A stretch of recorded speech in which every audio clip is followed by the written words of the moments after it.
From the CRM client portal, click the SMS Campaigns tab in the navigation bar.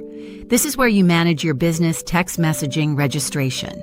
Before your company can send SMS messages through Cloudspire, there is a required registration process called 10DLC that we need to walk through together. So what is 10DLC? 10DLC stands for 10-digit long code, which simply means a standard 10-digit phone number used for business texting.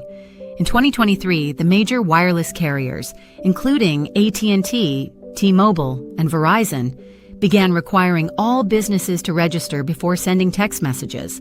This registration process verifies your business identity and ensures your messages are legitimate, which protects consumers from spam and improves message delivery rates for registered businesses like yours.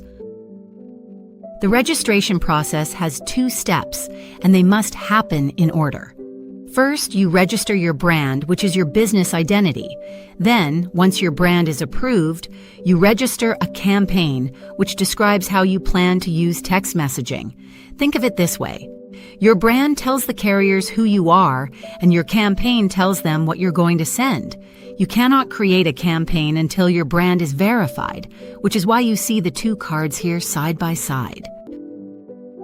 The brand registration card on the left represents your company identity as registered with the carriers. Your brand includes your legal business name, your EN or tax ID number, your business type, industry, website, and contact information. This information is verified against public records, so accuracy is critical.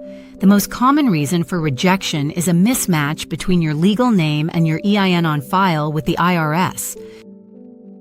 The campaign registration card on the right is where you describe your specific messaging use case.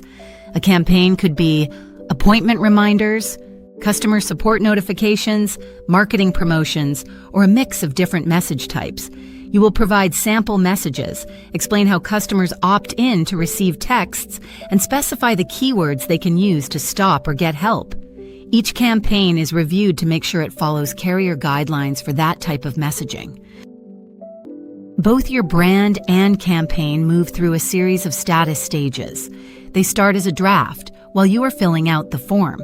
When you submit, they move to pending review, where our team checks everything before sending it to the carriers.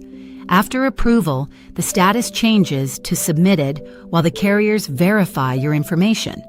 Finally, when everything is confirmed, the status becomes active and your phone numbers are registered for texting. If anything needs to be corrected, you will see a rejected status with specific feedback on what to fix. Now you understand why 10DLC registration exists and how the 2-step process works. In the next video, we will walk through the brand registration form field by field, so you can complete your registration with confidence. The key takeaway is that this is a one-time setup. Once your brand and campaign are active, all of your phone numbers are automatically registered, and you can start sending messages right away.